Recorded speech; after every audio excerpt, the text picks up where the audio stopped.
Ako po sa Rafael de la Peña, ang operator ng Honjit DT36 dito sa Tacloban. Nagamit po ito ng 5 araw na may total na 18 meters. Ito naman po ang printer head. Bagong palit lang po ito ng July. Ito naman po ang cupping, good condition po. Head clean.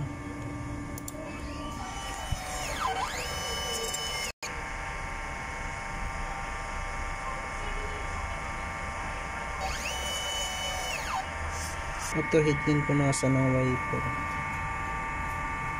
at cupping.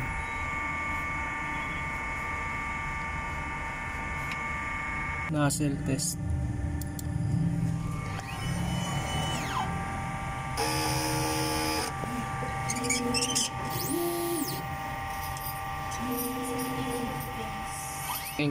Ang ink tank system ay tama lang ang level.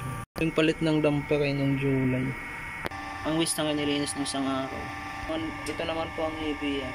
Ito naman po ang aming stocks. Dito naman po ang in use. Ito naman po ang use.